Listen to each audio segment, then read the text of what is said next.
If I was starting investing in 2026 as a former wealth manager and someone who has helped a lot of beginners get going with their investing, here's what I do. And don't worry, I'm going to make this as simple as possible. No fluff, no funny business, just what you would need to do to start investing now, even as we move into the fourth month of 2026. Hi, welcome back. I'm Zoe and this is my channel, Words on Wealth. I, as I mentioned, am a former international wealth manager and now I talk all things investing to try and make it as simple as possible. I post on here on a Monday and a Friday with a market breakdown as well as all things finance, personal investing, and I'm also launching a newsletter and you can follow me on my other channels as well, Instagram, TikTok, and I love what I do, so do make sure that you like and subscribe if you're enjoying these videos and I'll keep showing up if you keep showing up too. So that's that done, let's get into things. Having seen a lot of people learn about how important investing is for growing long-term wealth and really getting your money working hard, I tend to find that people go through this process where they start out learning and they're like, yeah, got it, need to do it, got over the fear point, and they're like, okay, I'm ready. I've learnt some of the basics, I'm going out there. And they get out there and they're like, oh my God, how do I even start? Now what? And it's like a bad game of snakes and ladders where they've taken 3 steps forwards and then suddenly they slide all the way down a little snake and they're like, I don't think I can go any further forward. Why the hell do they make it so complicated? And why doesn't the theory of a lot of what I found online match up with what's actually out there in the real world? Throw into the mix a whole host of different opinions from different people, and let's be honest, the social media world is pretty loud. So there's people out there talking about just investing into crypto, or what about the people that are saying, oh, I think single stocks are great. And then there's the people that are like, never do that, only go ETF. And then I'll just throw into the mix again a little bit of tasty geopolitics, loud headlines about how bad the economy is right now, some pretty big scary stuff like bombing that's causing oil prices to go up, most of which we all know about, but we don't really know how it might affect investments and whether we should even start now because it looks like the world's going to kind of come to an end. So what do we do about that information? And I'm sure if you're sat here watching this video and you've thought any one of those things, maybe not all of them, because that would be a lot going on in your brain, but I know it's definitely gone on in my brain before, but you'll definitely be thinking, yep, I kind of get that, I can feel that, so what actually do I do and where would I start if I was starting investing in 2026? Tell me.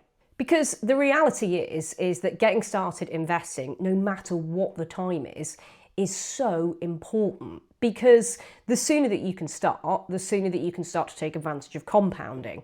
There's loads of different explanations out there for this. My favourite one is the snowball rolling down a mountain, because I'm a visual person. And I can really picture that snowball. And then I start to drift off into thinking of skiing, but I'll bring us back to the point. When a snowball's rolling down a mountain, it gains more surface area. And as it's rolling down the mountain, the bigger it gets. And the bigger it gets, the more snow it can pick up, and so it gets bigger and bigger. It's kind of the same with money when it's invested. If you're more of a mathsy person, this little stat might be the one that really gets it for you. If you invested every month between the ages of 0 and 18, of course, somebody would have to do it for you probably at a certain age because you can't invest at 0, but you get the idea, and you left it invested from 18 till 65, you'd have more than somebody who invested every month from the age of 18 to 65. And that's because of the power of compounding. So I think most people that I speak to have started to get an idea of the importance of investing, of what compounding means, why they ought to do it, but then they get out there into the real world and they just get so bogged down. And don't worry, I totally get it. There is, firstly, an awful lot of information out there. Secondly, a lot of the information is shrouded in jargon and complicated language and way more information than you could ever need.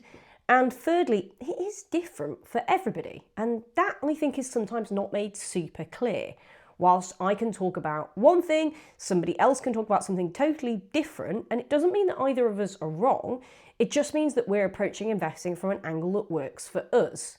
Now, what a lot of taking investing knowledge, education, advice is about is onboarding that education and working out, therefore, what works best for you. So what I'm going to talk about today is where I would start investing if I were investing in 2026. And I think this is applicable to a lot of what I like to call everyday investors. The likes of you and I, who have a bit of knowledge, a base layer of knowledge that we're perhaps building up through other videos of mine, subtle plug, other videos of other people, other online literature, other books and courses and so on. There is loads out there and we're super lucky to have that.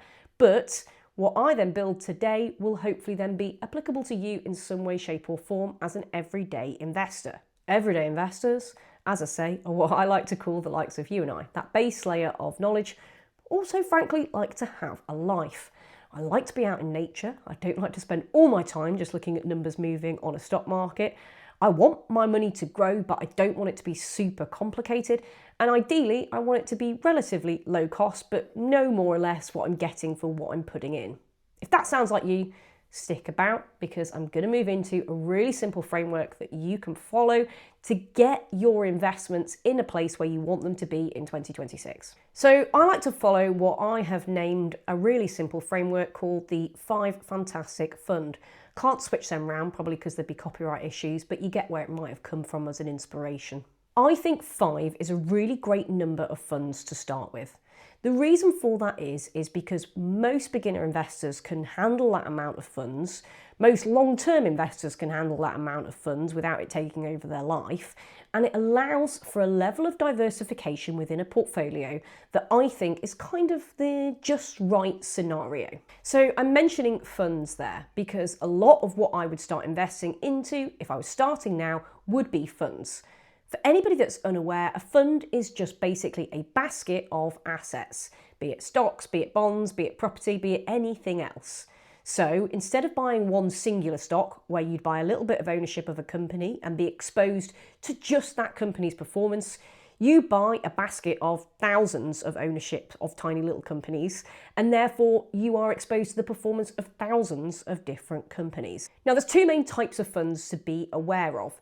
There are what is known as actively managed funds and there are passively managed funds. Now, actively managed are when there is a human in charge trying to pick the combination in that basket of stocks or other assets that they think are going to outperform. So they're chopping and changing, they're watching all those charts for you, and they are quite hands-on.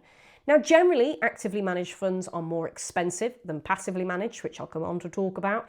And they normally also see various levels of volatility that are higher than passively managed because there is more chopping and changing. It's not always the case, but it is often. Now, there is loads of data and research out there to suggest that this active management from humans does not outperform the passive. So passively managed funds are where an algorithm or a simple computer system is following an index. Now, an index is just a list of a section of the market. Some key examples are the likes of the FTSE 100, the measure of the 100 biggest companies in the UK, the S&P 500, the measure of the 500 biggest companies in the US, or the Euro Stoxx 50, the measure of the 50 biggest companies in the Eurozone. You get the idea. They list a section and that fund then buys all of those stocks in that section and simply follows their performance. So if we come to the example of the FTSE 100, if a company that is the 99th on that list shrinks and drops off, then the fund will rebalance to reflect that. So there won't be anybody looking at it going, ooh, do we think they're going to be dropping off that cliff soon? No, they won't be doing that. They'll simply be replicating what is already there. Now, what this means is that those passively managed funds, and they're normally called index funds or ETFs, standing for Exchange Traded Fund, they directly replicate what the market is doing. So this means that they won't outperform the base level of the market, as we call it, but rather they'll just directly copy it. Now, what this means is that they keep their costs relatively low. Generally, actively managed funds where there's a human in charge or a team of humans cost more because you're paying for that hands-on management and expertise, oversight and trading. Whereas with the passively managed, so the index or the ETFs, what we see there is that they are actually generally lower cost.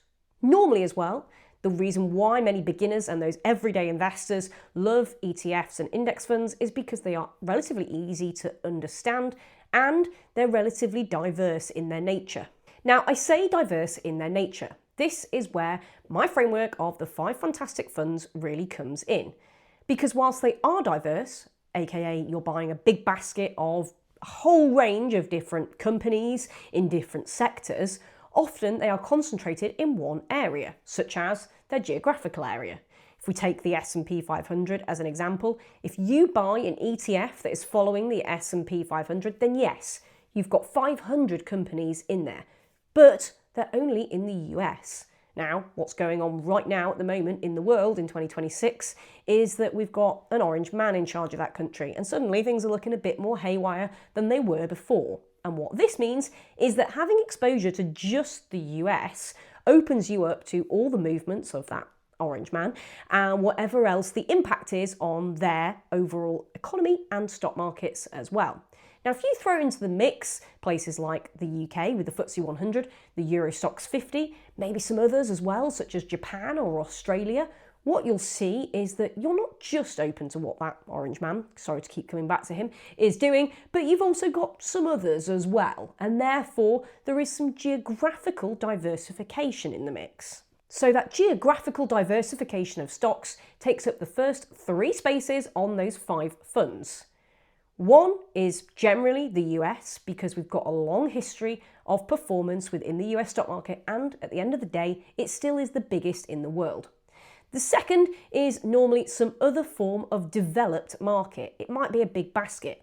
That could be the likes of the UK, Europe, Australia, Canada, Japan, or indeed a combination of all of these areas. There are, believe it or not, some funds that do that. They're just called developed world, excluding US, for example. And then the third section is for emerging markets. These are normally ones that are a little bit more volatile and developing, as kind of the name suggests, but they offer the chance for a bit more growth and, again, a bit more diversification with what is going on in the world and their relevant performance. That means that we've got 2 sections left on the Fantastic 5 fund combination. One section is reserved for bonds. Now, what I would put into this bond section is anything that kind of works for you, and I'll come on to talk about how you tailor this overall mix to make it work for you. Because right now, I'm talking about what I would do if I was starting investing in 2026, but of course, you need to go away from this video like, well, what am I going to do? Now, bonds are usually thrown into a portfolio mix because they're a balancer, a stabiliser. They generally move in different directions to the stock market. And when they're therefore combined in a portfolio with stocks, what that means is that they kind of lever, or if you think of a scales, quite literally balance out. So if stock markets are coming down, bonds generally help to not drag the whole portfolio down. And so they are, I believe, an important part of any portfolio. Now, bonds are a whole section in themselves, and they come with different risk levels.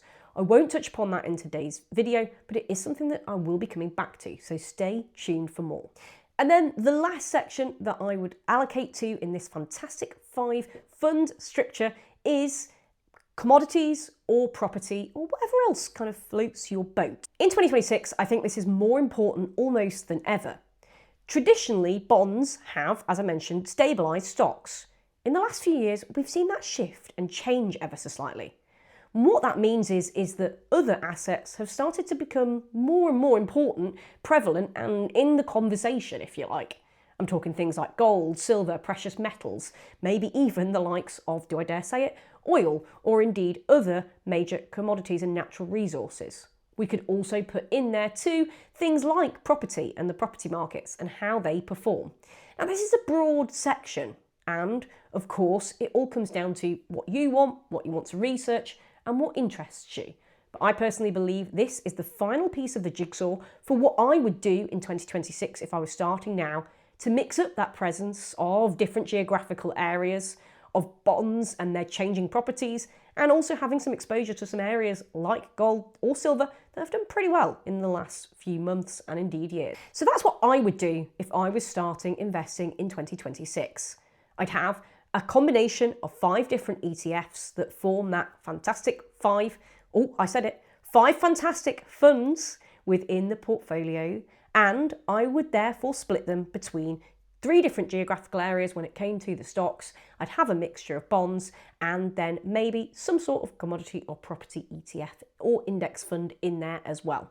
Now, taking this away and tailoring it for yourself is going to involve some look at your risk profile, your own ability to research and desires to research as well, and what is available to you in whichever country you're. I've written a cheeky guide on this, which I'll attach as a link in bio, as to how you can take this structure away and really tailor it to yourself. It's called Finally Getting Started Investing, and it is a free download, so don't panic. But I won't go into it in the scope of this YouTube video because it could go on for quite some time, and I like to keep things short and snappy because I know we all have busy lives. So hopefully that has given you a breakdown of what I would do if I was starting investing in 2026, and therefore what you can do if you are starting today or just thinking of rejigging and tweaking that portfolio. If you are enjoying these videos and my channel, do make sure that you like and subscribe. It really helps me to keep going and keep motivated, but also to make sure that I'm reaching the right people as well. Because I know that there is a lot of people that are thinking about this. It's becoming ever more prevalent that we all want to make sure that we're getting our money to work as hard as we possibly can. And so here I am, trying to help. Please do make sure you follow. And if you've got any other videos that you'd like to see, anything that's useful as a topic, let me know in comments after this video and I'll get it in my schedule for the coming months.